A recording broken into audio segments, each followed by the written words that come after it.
Hi, I'm Lori Ray Hill, here to introduce my new novel, Paper Stones, published this fall by Inanna Publications. If you read early reviews of this book, you might see words like funny and charming and delightful. But then if you read about the topic of the book, you learn that it's about 6 women who meet in a therapy group for survivors of childhood sexual abuse. And you might think, how can a terrible topic like that be funny or charming or delightful or anything? And it might seem a contradiction, but I think that the answer is in the narrator and her best friend. The narrator is Rose, and she's a lovable, down-to-earth, straightforward person. She speaks a kind of rural vernacular, and she is a good companion, and she is funny. And her friend Josie is a dreamer and a bit of a seer. She has a kind of second sight, and she imagines a better world for these people, and they enter into it in an intense fantasy of a hotel that they think they're going to build. So I'll read you a little sample. Tuesday night, Sally was the first one for therapy group. When I come in, her face lit up, and she tells me she hasn't slept one day all this week. I says, well, you're doing good. What are you keeping busy at? Sally sits forward. I'll show you. She whips open a bag and pulls out a big stack of fabric squares, big and small, blue, pink, and yellow fabric. This is about the nuttiest thing I've ever saw, because what these must be are tablecloths and napkins for the Daydream Hotel, for the foolish story we've told ourselves, as if us losers were ever going to build a hotel. They had remnants on sale at Fabric Kingdom. There's Sally patting her stack of folded linen, beaming like it's kingdom come she's been shopping at. She's lived with how it feels to be awake, threading her old Singer sewing machine with her favorites, soft blue, yellow, and especially pink, folding the cloth, ironing it smooth, sewing the remnants together, trying to believe in better times to come, trying to make them come, acting on faith, as she says.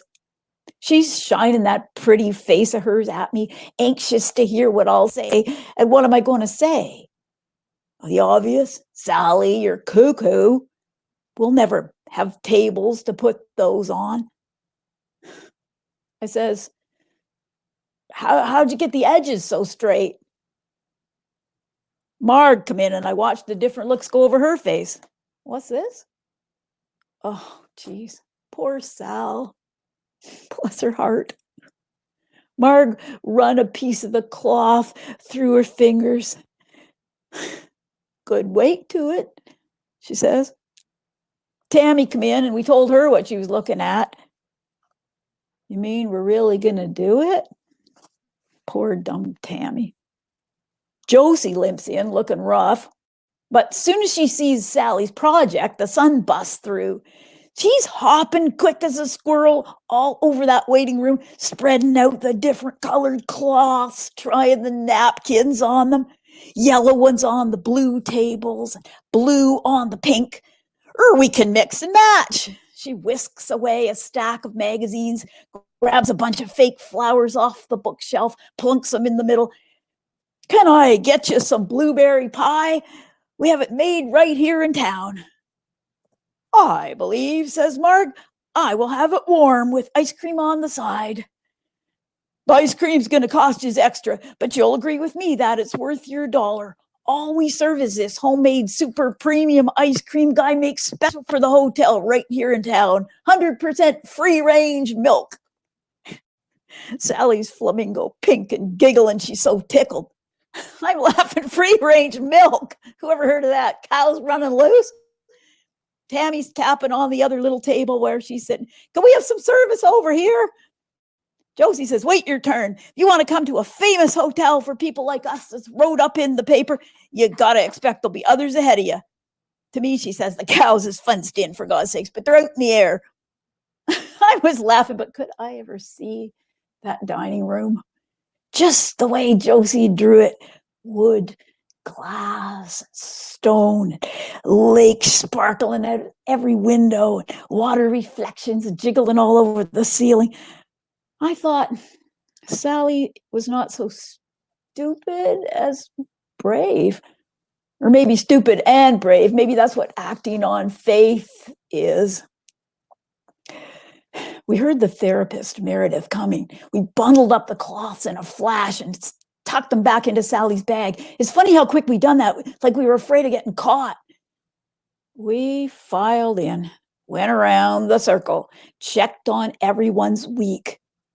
Tammy's husband ain't blew up yet. We can hear him ticking like a bomb. Except Tammy, she still thinks things are going good. He is a little touchier this week. He did kick the dog's teeth in, but he hasn't laid a hand on Tammy or the kids. He promised her last time he would never do that again. All right, I am so sure. What has changed since last time, I'd like to know. Wish to God Meredith would tell her to get out while the getting's good. Of course she won't. All that leader Meredith does is ask Tammy if the incident with the dog seems acceptable to her. Tammy says poor dog was only barking at a rabbit. Josie pipes up, says even her dog, who was a Chinese philosopher in its last life, will bark at a rabbit. Meredith gives Josie a look. Josie's a bad girl for speaking out of turn. The asshole broke 1.5 of the dog's teeth. Tammy wanted to take it to the vet. He says he's not paying for that.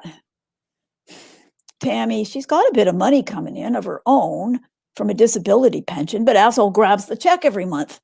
It makes her sign it over to him. Tammy never has a cent of her own to spend. Has to get his royal permission if she wants to buy Matthew or Megan a new to you winter coat from the secondhand store.